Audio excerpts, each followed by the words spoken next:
ओम चंद्रमा मनसो जातः चक्षुः सूर्यो जायत श्रोत्राद्वायस प्राणस्य मुखार्दग्नेर्जायत।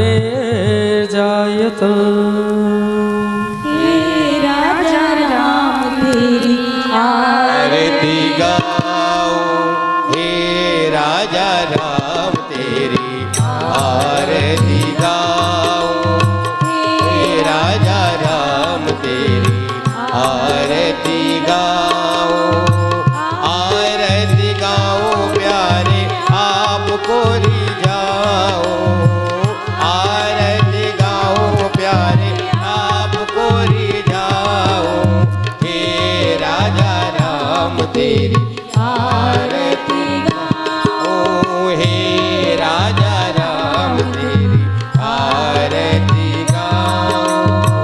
शीस पे रघुकुल मुकुट विराजे, शीस पे रघुकुल मुकुट विराजे, गल बैजंती माला साजे, गल बैजंती माला साजे, चरणों में तेरे पुष्प चढ़ाओ, चरणों में तेरे पुष्प चढ़ाओ, हे राजा राम तेरी आरती गाओ, हे राजा राम तेरी आरती गाओ।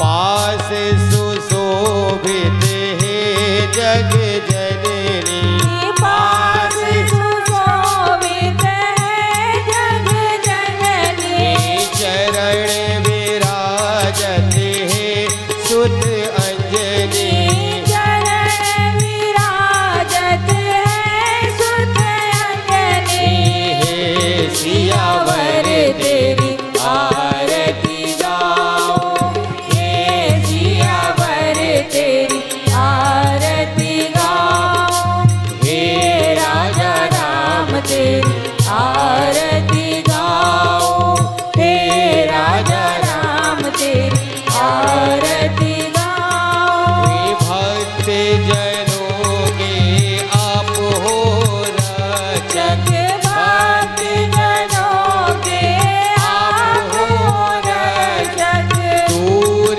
करो दुख हे जग पालक, दूर करो दुख हे जग पालक, चरणों में तेरे शीश झुकाओ, चरणों में तेरे शीश झुकाओ, हे राजा राम तेरी आरती गाओ, हे राजा राम तेरी आरती गाओ, आरती गाओ तेरे कुंभ को मनाओ, आरती गाओ प्यारे आपको रिझाओ, हे राजा राम तेरी आरती गाओ, हे राजा राम तेरी आरती गाओ, हे राजा राम तेरी आरती गाओ,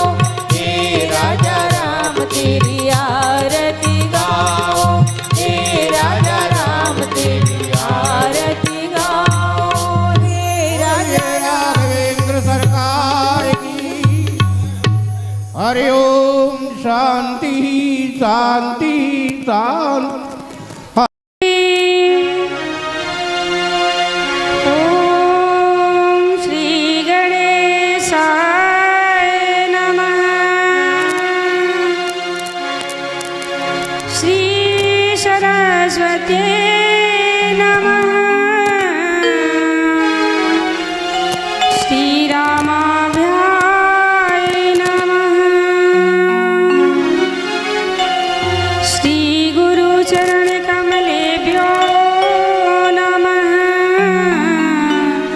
माता पिता चरण कमलेभ्यो नमः। ओम हनुमते नमः। वक्रतुण्ड वक्रतुण्ड महाकाय सूर्यकोटि समप्रभ निर्विघ्नं कुरु मे देव सर्वकार्येषु सर्वदा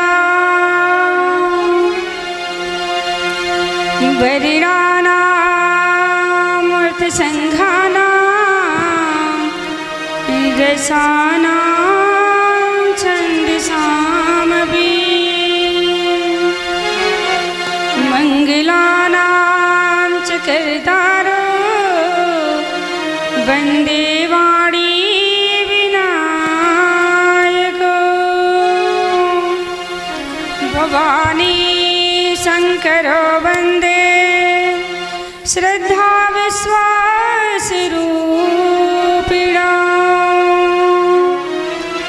वन्दे विशुद्धविज्ञान कवीश्वर कपीश्वरो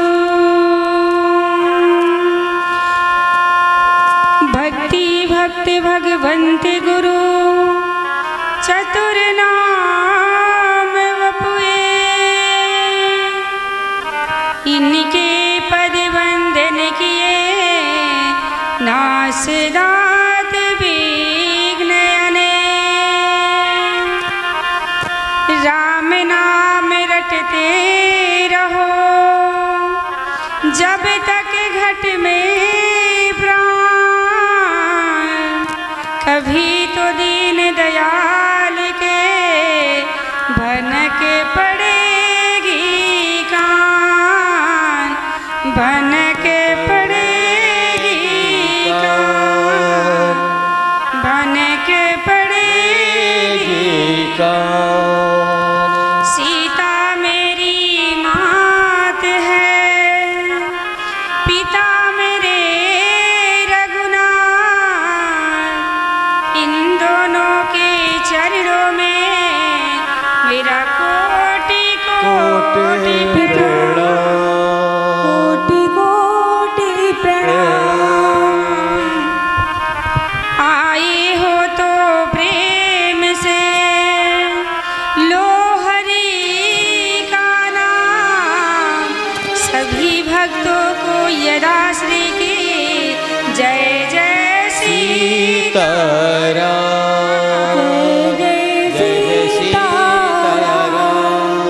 जय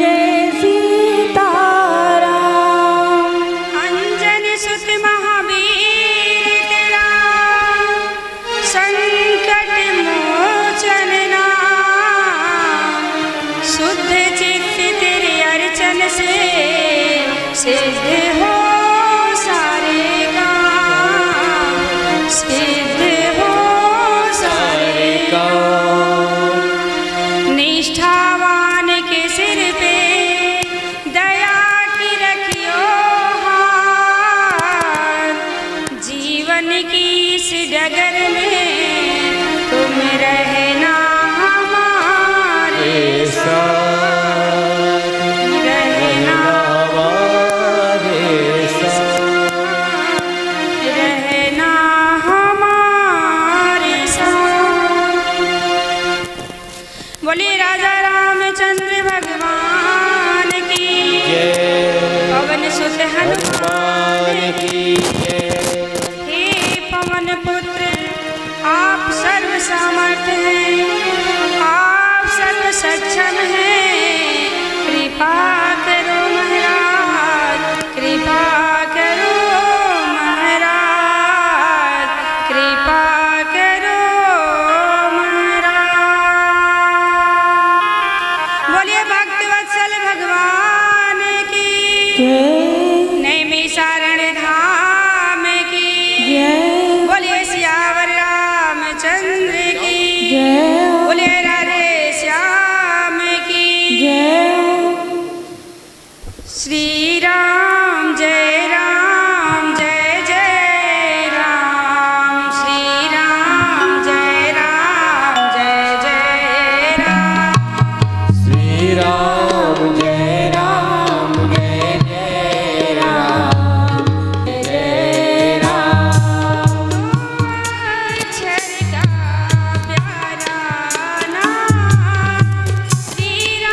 पवन सुत हनुमान की जय हो नैमिषारण्य धाम की जय हो बोलिए भक्त वत्सल भगवान की जय हो श्री लक्ष्मी नारायण भगवान की जय हो। आइए भगवान की कथा में प्रवेश करते हैं। कहते हैं भगवान की पावन अमृतमय कथा, आज राम जी की कथा का श्रवण पान हम लोग 3 दिनों तक करेंगे। कथा श्रवण कर रहे सभी भक्तों को जय श्री मन्नारायण, जय श्री सीताराम, जय श्री राधे श्याम। आज सभी का मंगल हो, सभी का कल्याण हो। इन्हीं मंगल कामनाओं के साथ हम सब लोग प्रवेश करते हैं भगवान राम की कथा में। कहते हैं कि प्रभु राम, श्री राम की कथा अनंत है। हरि कथा हरि अनंत, हरि कथा अनंता, कहाँ ही सुना ही बहुविधि सब संता। कहते हैं भगवान की कथा अनंत है, हरि की कथा अनंत है, उनकी कथाओं का कोई पार नहीं। भगवान की कथाओं का कोई पार नहीं है। कुछ लोग बड़े असमंजस में रहते हैं कि हम तो भगवान राम की पूजा करते हैं, कुछ लोग कहते हैं कि हम तो श्री कृष्ण की पूजा करते हैं। ये कन्फ्यूजन रहता है कि किसकी पूजा करें, हम कौन से भगवान की पूजा करें। तो हम बताते हैं कि भगवान श्रीमन नारायण जब त्रेता युग आता है तो वही श्रीमन नारायण श्री राम के रूप में अवतरित होते हैं, और जब द्वापर युग आता है तो वही कृष्ण के रूप में अवतरित होते हैं। इसलिए चाहे कृष्ण कहिए या राम कहिए, चाहे भगवान राम की पूजा करिए चाहे कृष्ण की करिए, बात एक ही है, तत्व एक है। भगवान राम एक हैं पर उनके रूप अनेक हैं। अरे भगवान के रूप बदल गए हैं, भगवान तो एक ही हैं। भगवान के 24 अवतार हैं। कभी भगवान कृष्ण रूप में आते हैं, कभी भगवान राम के रूप में आते हैं, कभी कल्कि रूप, कभी धन्वंतरी रूप, कभी नरसिंह रूप में आते हैं। भगवान के 24 अवतार हैं। कहते हैं भगवान एक हैं, इसलिए हम लोग ये ना सोचें हम किसकी पूजा करें, चाहे कृष्ण की करें चाहे राम की करें। इन सभी अवतारों में श्री राम और श्री कृष्ण की सबसे पवित्र नाम है, इसलिए भगवान राम की या कृष्ण की किसी की भी पूजा करें। जैसे हमारे शरीर में अंग हैं, 2 हाथ हैं, तो ये कहें कि एक हाथ हमारा खराब एक हाथ अच्छा। बहुत लोग कहते हैं हम तो भगवान राम की पूजा करते तो कृष्ण की क्यों करें, ये नहीं होगा। ये करना चाहिए चाहे भगवान की राम की करें या कृष्ण की करें, बात एक है। जैसे पुष्प कहो या सुमन, बात तो एक ही है। उसी प्रकार चाहे कृष्ण कहिए चाहे राम कहिए, बात एक है। इसलिए हम इस कन्फ्यूजन में ना रहें, इस झमेले में ना पड़े कि हम किसकी पूजा किसकी आराधना करें। चाहे भगवान राम की करें चाहे भगवान कृष्ण की करें। लोग बड़े परेशान रहते हैं कि हम किसकी पूजा करें, तो इसलिए आप किसी की भी पूजा कर सकते हैं, चाहे भगवान राम की करें चाहे कृष्ण की करें। ये सब भगवान राम की ही लीला है। तो आइए भगवान से प्रार्थना करें, हे प्रभु जब भी मुख से कुछ निकले तो बस आपका नाम निकले। रहे मेरे मुख में सदा तेरा नाम, ओ राधा के श्याम ओ मीरा के श्याम, ओ राधा के श्याम ओ मीरा के श्याम। रहे मेरे मुख में सदा तेरा नाम, रहे मेरे मुख में सदा तेरा नाम, ओ राधा के श्याम ओ मीरा के श्याम, ओ राधा के श्याम ओ मीरा के श्याम।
के श्याम ओ मीरा के श्याम रहे मेरे मुख में सदा तेरा नाम रहे मेरे मुख में सदा तेरा नाम ओ राधा के श्याम ओ मीरा के श्याम ओ राधा के श्याम ओ मीरा के श्याम।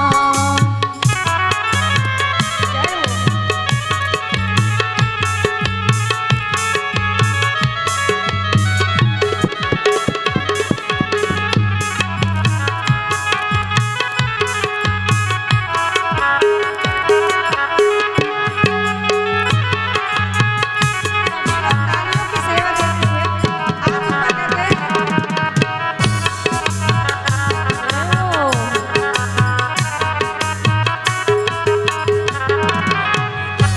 अपने चरणों में मुझको बिठा लो प्रभु अपने चरणों में मुझको बिठा लो प्रभु मुझे अपना तुम तो बना लो प्रभु मुझे अपना तुम तो बना लो प्रभु रटूं मैं तेरा नाम सुबह और शाम रटूं मैं तेरा नाम सुबह और शाम ओ राधा के श्याम ओ मीरा के श्याम ओ राधा के श्याम ओ मीरा के श्याम रहे मेरे मुख में सदा तेरा नाम रहे मेरे मुख में सदा तेरा नाम ओ राधा जय हो हम ओ मीरा के श्याम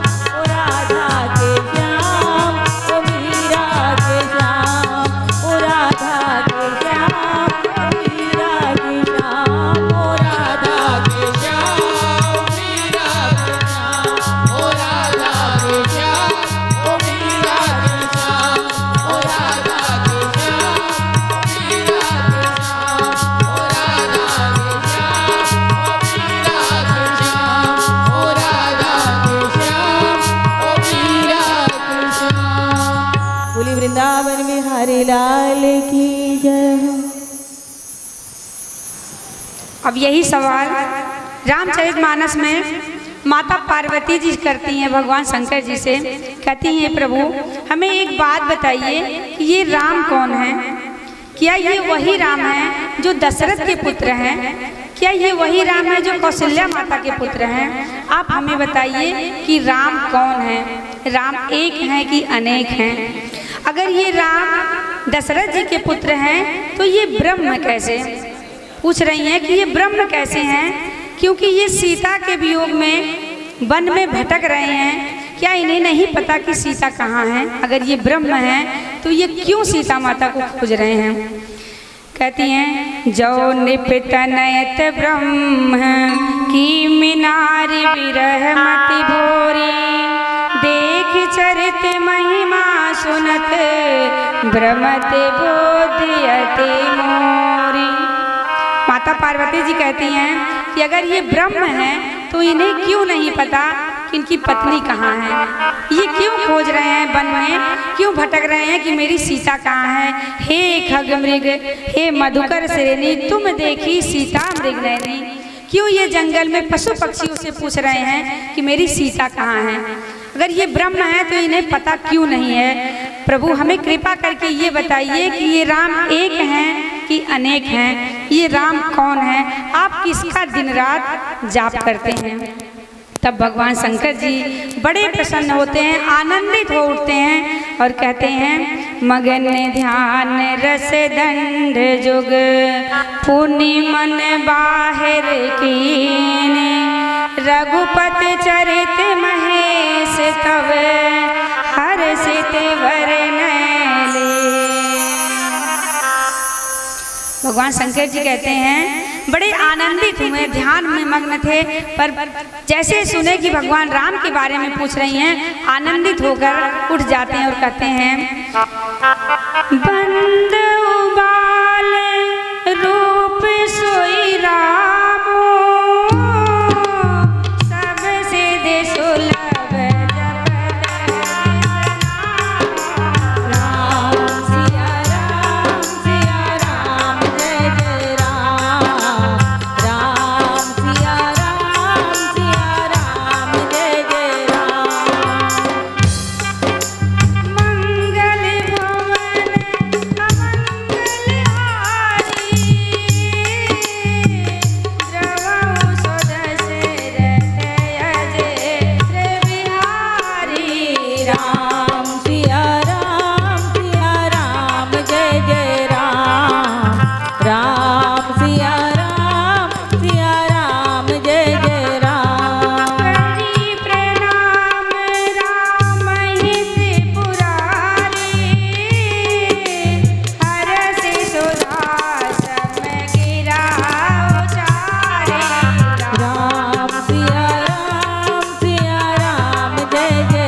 आनंदित हो उठे। जैसे ही सुना कि माता पार्वती से कि ये पूछ रही हैं प्रभु के बारे में, प्रभु के चरित्र के बारे में पूछ रही हैं, भगवान शंकर जी तो आनंदित हो उठे और कहते हैं कि जिनका नाम जपने से सब सिद्धियां प्राप्त हो जाती हैं, मंगल को करने वाले और अमंगल को हरने वाले श्री रामचंद्र जी मुझ पर कृपा करें। और प्रभु को प्रणाम कर करके प्रभु शिव जी बड़े आनंद में भरकर कहते हैं, हे गिरिराज कुमारी, आप तो धन्य हैं जो कि प्रभु के बारे में, प्रभु के चरित्र के बारे में पूछकर हम पर तो उपकार किया ही किया, पूरे समाज पर उपकार कर दिया। भगवान शंकर जी कहते हैं हम पे तो उपकार किया कि हमें सुनाने को मिलेगा, और संसार पे उपकार कर दिया कि सुनने को भगवान की कथा मिलेगी। आज बहुत प्रसन्न हुए। कहते हैं ये जगत का कल्याण करने वाली राम कथा है। जैसे गंगा मैया पवित्र कर देती हैं, उसी प्रकार प्रभु श्री राम की कथा जो कोई सुनता है उसका जीवन धन्य हो जाता है। आज शिव जी बड़े आनंदित होकर कहते हैं कि जिंदगी में कितनी जरूरी है राम कथा। अगर भगवान राम की कथा जीवन में नहीं तो ये जीवन ही अधूरा है। क्यों अधूरा है? क्योंकि जैसे पशु पक्षी आते हैं, खाते हैं, पीते हैं और मर जाते हैं, अगर उसी तरह इंसान भी करे तो इंसान और पशुओं में क्या फर्क है। इंसान के पास तो भगवान ने बुद्धि और विवेक देकर भेजा है, तो आकर अगर हम ईश्वर की प्राप्ति नहीं कर सकते तो हम फिर क्या करेंगे आके, फिर पशु पक्षियों के समान हैं। इसलिए भगवान आज बहुत आनंदित होकर कहते हैं कि जिनकी आंखें प्रभु को नहीं देखती उनकी आंखें आंख नहीं हैं। जिन हरि कथा सुनी नहीं काना,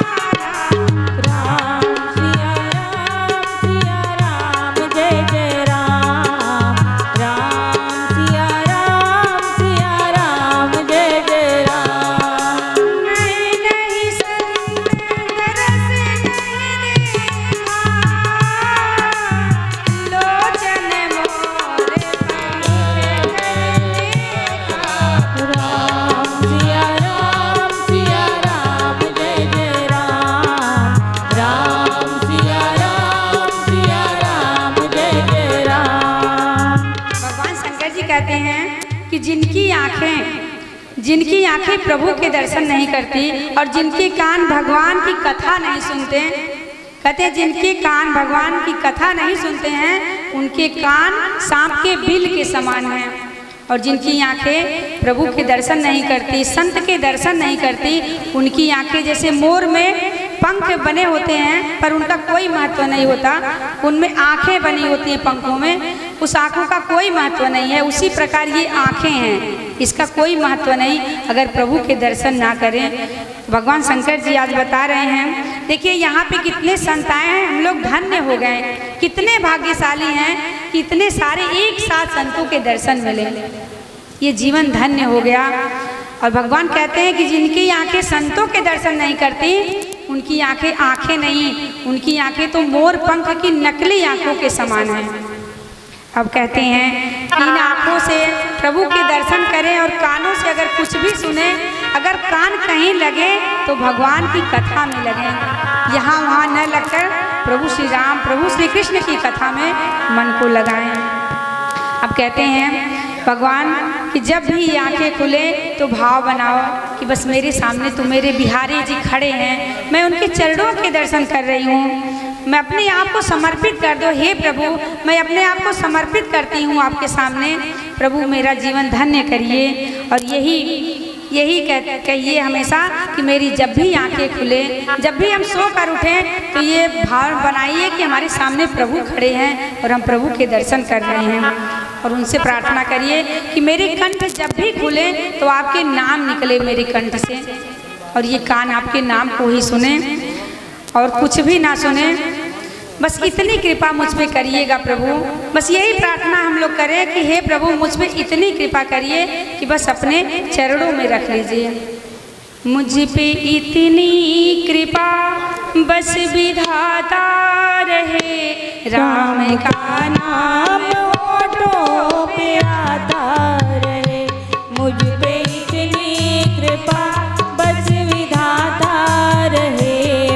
पे इतनी कृपा बस विधाता रहे, राम का नाम होठों पे आता रहे, राम का नाम होठों पे आता रहे।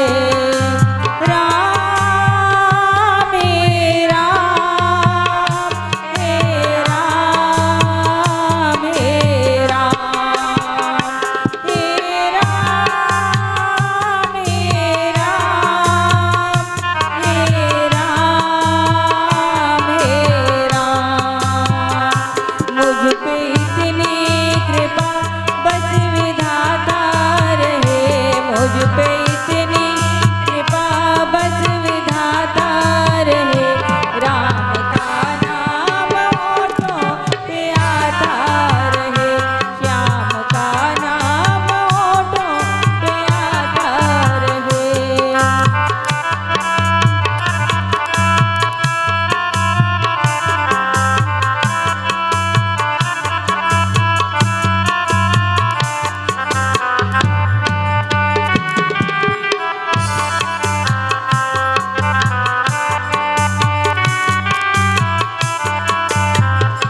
भोर से शाम तक राम का नाम हो, भोर से शाम तक राम का नाम हो, हर तरफ राम है बस यही ध्यान हो, हर तरफ राम है बस यही ध्यान हो, हर तरफ राम है बस यही ध्यान हो, हर तरफ राम है बस यही ध्यान हो।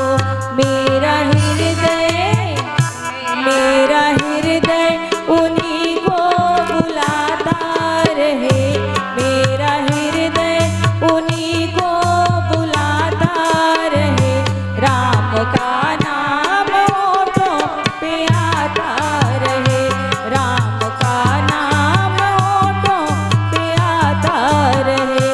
मुझ पे इतनी कृपा बस विधाता रहे, मुझ पे इतनी कृपा बस विधाता रहे, राम का नाम होठों पे आता रहे, राम का नाम होठों पे आता रहे।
के ही राम के ही ये कंठ गीत गाता रहे, राम के ही ये कंठ गीत गाता रहे, राम का नाम होठों पे आता रहे, राम का नाम होठों पे आता रहे, मुझ पे इतनी कृपा बस विधाता रहे, मुझ पे इतनी कृपा बस विधाता रहे, राम का नाम होठों पे आता रहे, राम का नाम होठों पे आता रहे।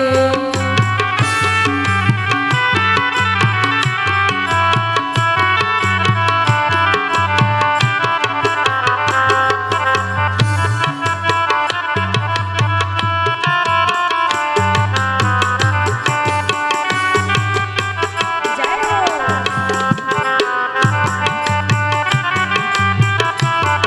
सभी लोग तालियों की सेवा देते हुए दोनों हाथ ऊपर करके मेरे भगवान ने मुझे अपना बना लीजिए, मेरे भगवान ने मुझे अपना बना लीजिए, आई चरणों में मुझको न ठुकराइए, आई चरणों में मुझको न ठुकराइए, आई चरणों में मुझको न ठुकराइए, आई चरणों में मुझको न ठुकराइए, हरि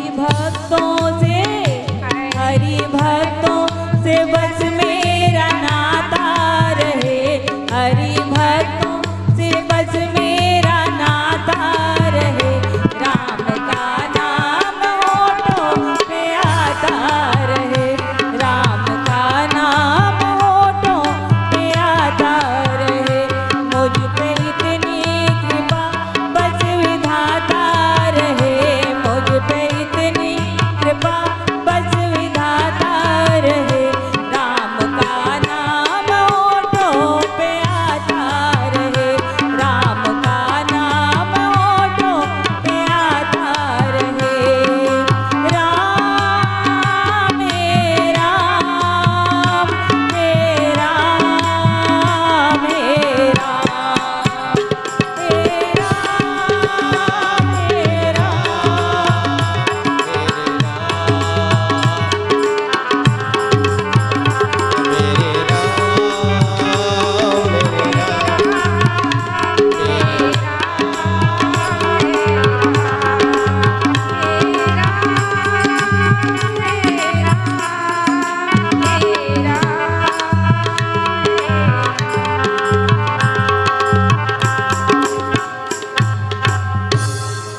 बोले श्याम रामचंद्र की। भगवान शंकर जी कह रहे हैं कि जिनकी आंखें भगवान के दर्शन नहीं करती और जिनके कान भगवान की कथा नहीं सुनते ना, उनकी आंखें मोर पंख के समान हैं और ये कान जो है ये सांप के बिल के समान है। इसलिए भगवान की कथा जरूर सुने और भगवान की कथा का आनंद लें। और कहते हैं जिनके शीश भगवान के चरणों में नहीं झुकते, उनके शीश तुम्बे के समान है।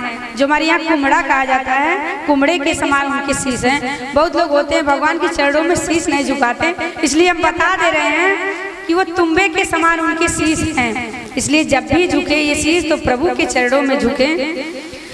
जिन हरि भगत हृदय नहीं आनी,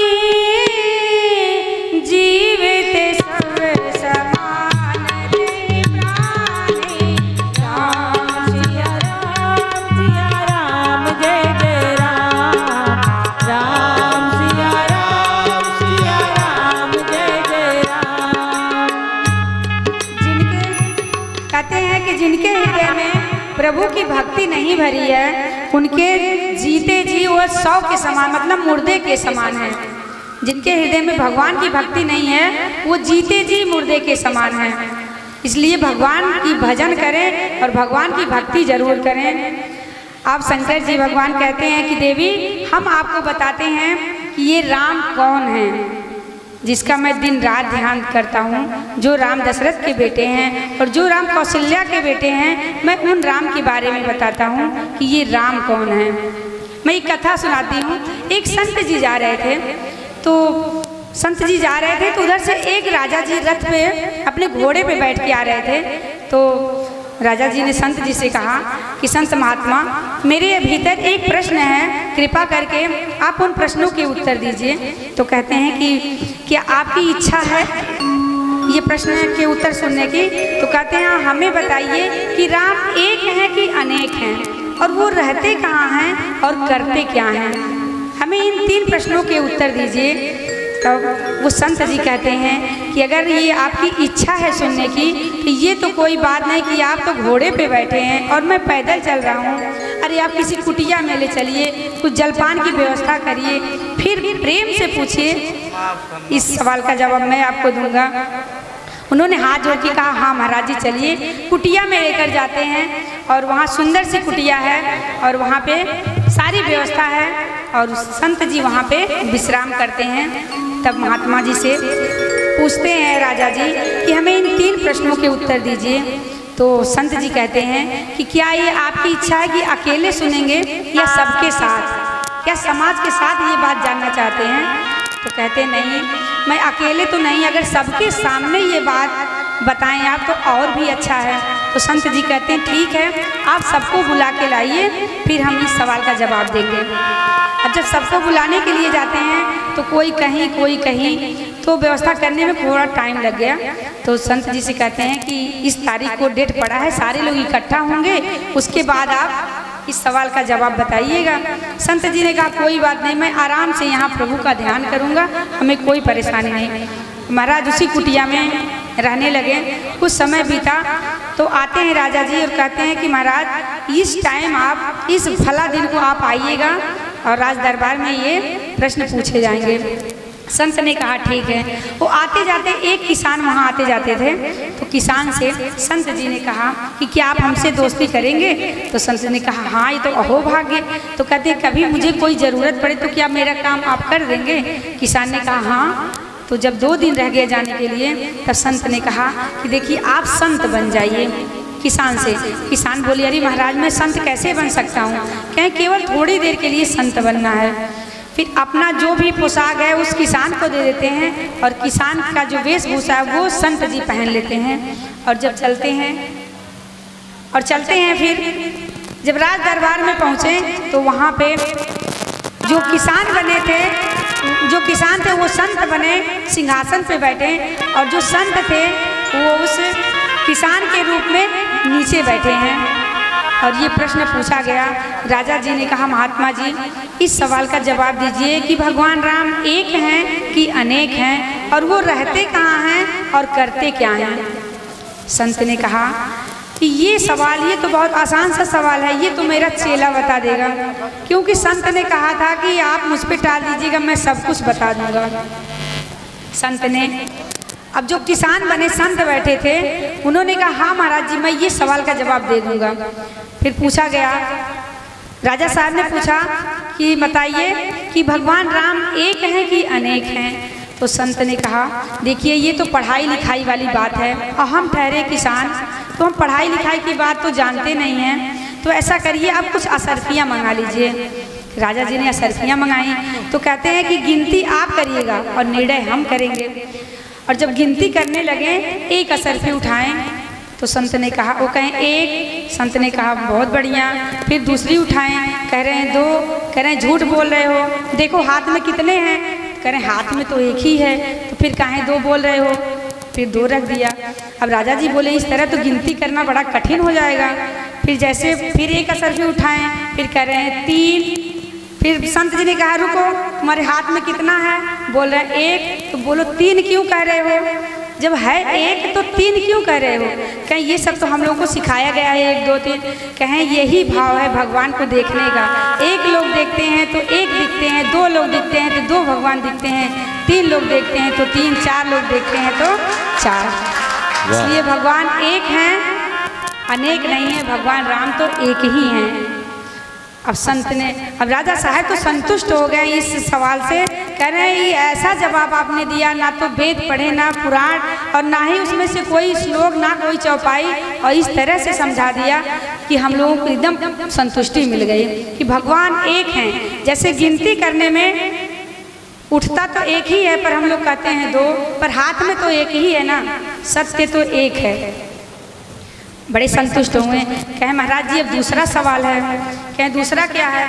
कह रहे भगवान रहते कहाँ हैं ये हमें बता दीजिए। तो कहते हैं देखिए आप सवाल तो बहुत कठिन कठिन पूछते हैं, खिलाते पिलाते कुछ नहीं है। तो कहते हैं कि महाराज जी फिर क्या? कहें दूध मंगाइए। दूध लाया गया और दूध हाथ में लेकर वो जो संत थे किसान बने वो उसमें उंगली घुमा रहे हैं। तो राजा साहब बोले कि महात्मा अरे किसान जी ये क्या कर रहे हैं, उंगली क्यों घुमा रहे हैं उसमें, आप दूध पी क्यों नहीं रहे हैं? तो कह रहे हैं मैंने सुना है कि दूध में मक्खन रहता है, उस मक्खन को मैं निकाल रहा हूँ। राजा जी ने कहा कि ये दूध में मक्खन तो रहता है पर इस तरह से थोड़ी ना निकलेगा। तो कहें फिर कैसे निकलेगा आप ही बता दीजिए। कहते हैं पहले उसे जमाना पड़ता है आग में, उसके बाद उसमें जोरन डालना पड़ता है, फिर उसको मथानी से मथना पड़ता है, उसके बाद उसमें से मक्खन निकलता है, ऐसे थोड़ी आसानी से निकलेगा। तो गिलास उठाकर संत ने रख दिया। सब लोगों ने कहा अरे भाई दूध पीजिए। कहें ये दूध पीने के लिए नहीं, आपके सवाल के जवाब देने के लिए मैंने मंगाया। जैसे आप कहते हैं इस दूध में मक्खन तो है पर वो ऐसे नहीं निकलेगा, पहले उसमें जमाना पड़ेगा। उसी तरह भगवान हमारे भीतर हैं। कहते हैं हम सबके भीतर हैं, पहले निष्ठा जमानी पड़ेगी, फिर विचारों की मथानी से उसे मथना पड़ेगा और तब जाके वैराग्य का मक्खन निकलेगा और तपस्या की अग्नि में तपाना पड़ेगा, तब जाके कहीं घी प्रकट होगी।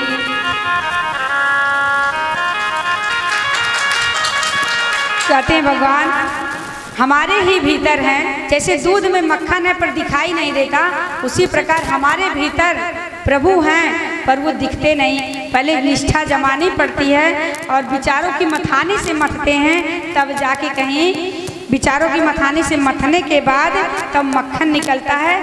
तपस्या की अग्नि में हम उसे जमाते हैं तब घी प्रकट होता है। उसी प्रकार भगवान हमारे भीतर हैं, जब हम निष्ठा जमाएंगे तब भगवान प्रकट हो जाएंगे। बोलिए जय श्री राम। जय श्री राम। अब भगवान शंकर जी भी यही सवाल का जवाब दे रहे हैं। फिर ये एक सवाल का जवाब बाकी रह गया अभी। तो कहते हैं कि महात्मा जी ये बताइए कि वो करते क्या हैं। फिर संत ने कहा कि आप तो इतने कठिन कठिन सवाल पूछते हैं, पहले ये बताइए कि जो जवाब देता वो बड़ा है कि जो प्रश्न पूछता वो बड़ा है। महाराज ने कहा कि जो जवाब देता वो बड़ा है, जो उत्तर देता वही बड़ा हुआ ना। तो कहते हैं कि आप तो सिंहासन पे बैठे हैं और हम नीचे बैठे हैं, जवाब तो हम ही दे रहे हैं। तो बोले हाँ हाँ महाराज आइए आप सिंहासन पे बैठिए। सिंहासन पे बैठा दिया गया। उसके बाद सवाल पूछते हैं महाराज वो करते क्या हैं भगवान? कहते यही तो करते हैं, जो नीचे रहता है उसको ऊपर बैठा देते हैं, जो ऊपर रहता है उसको नीचे बैठा देते हैं, यही तो उनका काम है। अब भगवान शंकर जी कहते हैं कि पार्वती जी सुनो, भगवान हमारे भगवान क्या क्या करते हैं। बिनु पद चलई सुनई बिनु काना, कर बिनु करम करई बिदनाना। राम सिया राम जय जय राम। राम सिया राम जय जय राम। आनंद रहित सकल रस भोगी, बिनु बानी बतावन जोगी। राम सिया राम जय जय राम। राम सिया राम जय जय राम। राम सिया राम जय जय राम। राम सिया राम जय जय राम। भोलेनाथ कहते हैं देवी वो भगवान, उन भगवान का मैं ध्यान करता हूँ जो भगवान दशरथ के बेटे हैं और जो सीता को खोजते हैं, उन्हीं राम की मैं उपासना करता हूँ। दिन रात प्रभु भोलेनाथ प्रभु के ध्यान में मग्न रहते हैं, ध्यान लगाए रहते हैं प्रभु श्री राम के। वही प्रभु श्री राम है जो बिना पाँव के चलते हैं और बिना हाथों के सारे काम कर जाते हैं। कहते हैं भगवान, बताइए भगवान बिना पाँव के कब चले हैं? क्या कभी चले हैं बिना पाँव के? बिना पाँव के चल लेते हैं भगवान। जब द्रौपदी ने भगवान को पुकारा, उस समय भगवान द्वारिका में थे और द्रौपदी कहाँ थी? वो हस्तिनापुर में थी। और उन्होंने जब करुणा से पुकारा, आ जाओ हे कृष्ण मुरारी आ जाओ। जब सबको पुकार के देख लिया, समाज का कोई नहीं आया, तब कृष्ण कन्हैया को बुलाती हैं। द्रौपदी जी कहती हैं, मेरी यशोवन भीगे साड़ी, आ जाओ कृष्ण मुरारी। मेरी यशोवन भीगे साड़ी, आ जाओ कृष्ण मुरारी। मेरी यशोवन भीगे साड़ी, आ जाओ कृष्ण मुरारी, आ जाओ कृष्ण मुरारी।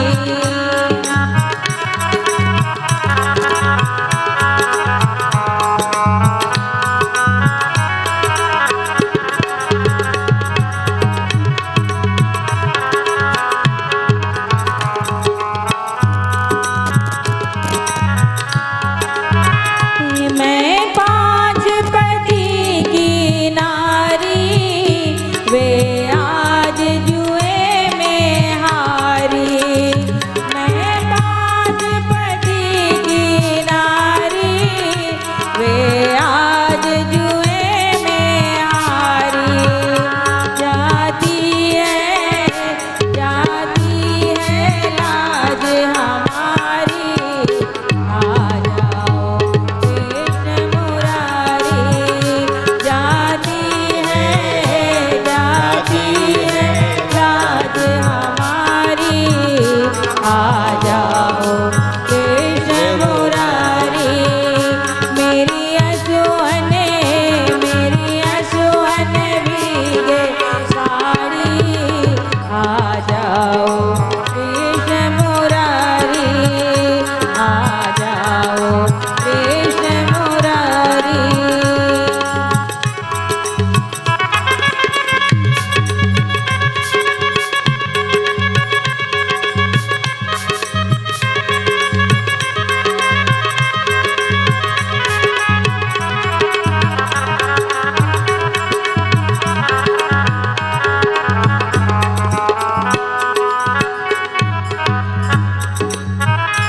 दुशासन अत्याचारी, करे सभा में आज उभारी।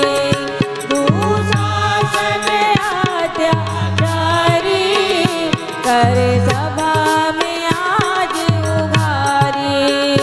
रोती है बहन तुम्हारी, आ जाओ कृष्ण मुरारी। रोती है बहन तुम्हारी, आ जाओ कृष्ण मुरारी। मेरी यशोवन भीगे साड़ी, आ जाओ कृष्ण मुरारी, आ जाओ कृष्ण मुरारी।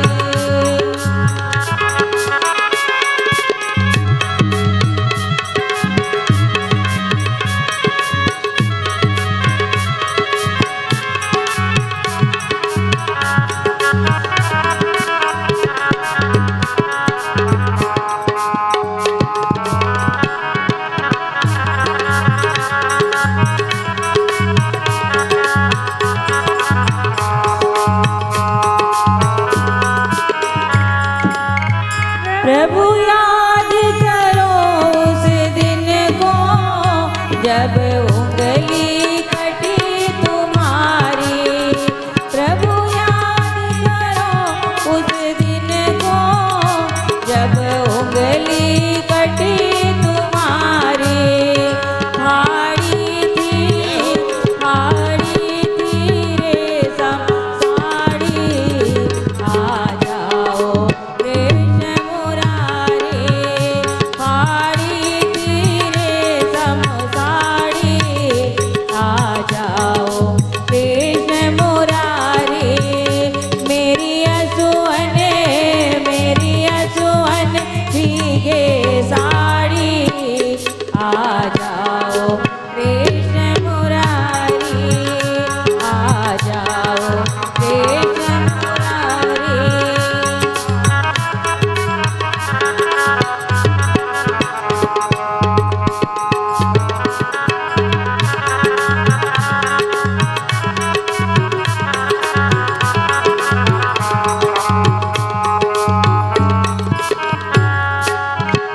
जब इतनी बात सुनी तो फिर याद बचन की आई।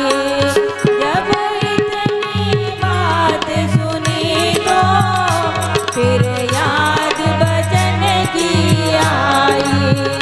द्वारिका से ओढ़ कन्हाई आ जाओ कृष्ण मुरारी। द्वारिका से दौड़ कन्हाई आ जाओ कृष्ण मुरारी। मेरी असुअन भीगे साड़ी आ जाओ कृष्ण मुरारी। आ जाओ कृष्ण मुरारी।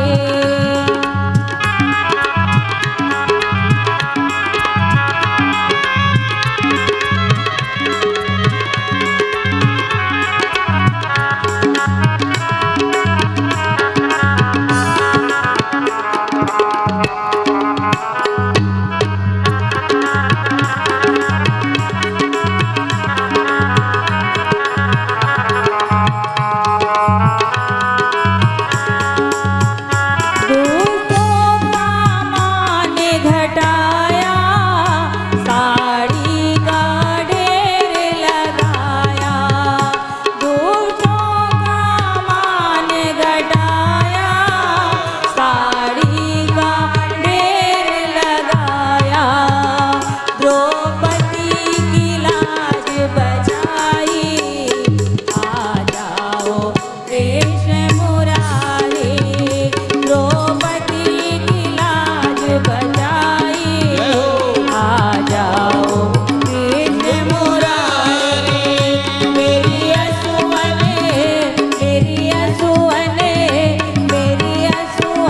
भीगे साड़ी आ जाओ कृष्ण मुरारी। आ जाओ कृष्ण मुरारी। आ जाओ कृष्ण। बोलिए जय श्री राम भगवान की। जैसे ही द्रौपदी ने पुकारा, अगर पाँव वाला व्यक्ति होता तो इतनी दूर कैसे पहुंच पाता। पर इस धरती पर सबसे तेज गति मन की है, पर करोड़ों तेज गति से भगवान की है, जो भगवान करोड़ों तेज गति से आते हैं और द्रौपदी की लाज बचाते हैं। इसलिए भगवान द्रौपदी की लाज बचाते हैं। बोलिए बांके बिहारी लाल की जय हो। अब भगवान तो बिना पाँव के चलते हैं और बिना कान के सुन भी लेते हैं।